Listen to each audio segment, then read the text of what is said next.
जौनपुर से। राधे राधे महाराज जी, आपके चरणों में कोटि कोटि प्रणाम। महाराज जी, आप कह रहे हैं कि आपके परिवार में 8 सदस्य हैं और जो जब पूजा गृह में जाते हैं तो 3 गुरुदेव हैं। पूजा घर में भगवान की कृपा से महादेव, रामद्वार, विष्णु जी। अब आप भी बताएं किनको भोग लगाएं। जब जो जाता है परिवार का वो अलग अलग टीका करते हैं महाराज जी, अलग अलग। तो महाराज जी कह रहे हैं कि इतने सारे हो गए हैं कि सबके गुरु जी अलग हैं, सबके।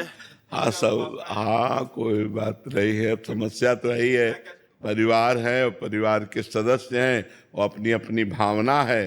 तो हमें लगता है अपने अपने भावना के अनुसार जब पहुँचे वो पूजा गृह में तो अपने ठाकुर की आराधना, जैसे शिवोपासक है तो शिव को चंदन लगा दे और शिव की आराधना करे, रामोपासक है राम को लगा दे और ये भाव रखे ये उनके ठाकुर हैं, उनके ठाकुर ये हमारे ठाकुर।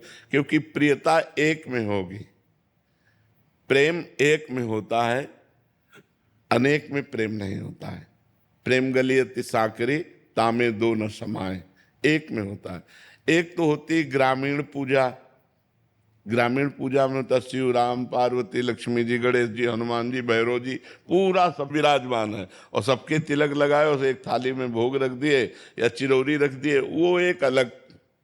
लेकिन जब आराधना रंग लाती है तो फिर एक रह जाता है, फिर उसमें ये सब नहीं चलता है कि पूर्ण। जैसे गृहस्थ में पंचदेव का महात्मा है, पंचदेवता की पूजा की जाती है, इस महात्मा से घर में रखा है। तब तक जब तक पंचदेव का महत्व है, और जब महादेव का महत्व आ जाएगा तो फिर सब देवाधिदेव, देवाधिदेव। जैसे हम डाल, पत्ती, पुष्प सब में चंदन तिलक लगाएं और जल में हम पानी ना दें तो क्या वृक्ष सुरक्षित रह पाएगा? और अगर हम जल में पानी दे देते हैं तो हम डाल चंदन में पानी ना भी छिड़कें अगर, तो वो सुरक्षित रहेगा। तो सबकी जड़ कौन है? परब्रह्म परमात्मा भगवान। हम कोई नाम नहीं ले रहे, परब्रह्म परमात्मा भगवान। अब उन्हें राम कहो, शिव कहो, कृष्ण कहो, हरि कहो, भैरव कहो, दुर्गा कहो।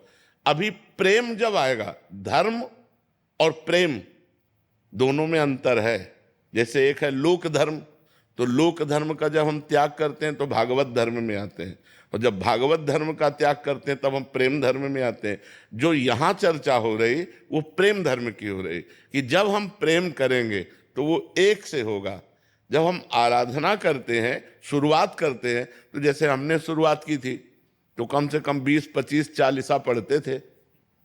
तब 13 वर्ष की अवस्था से बाबा जी बने तो दिन भर चालीसा ही पढ़ते थे, शिव चालीसा, राम स्तोत्र, ये चालीसा, ये चालीसा, ये चालीसा। धीरे धीरे पढ़ते पढ़ते भगवान शिव की कृपा से श्यामा से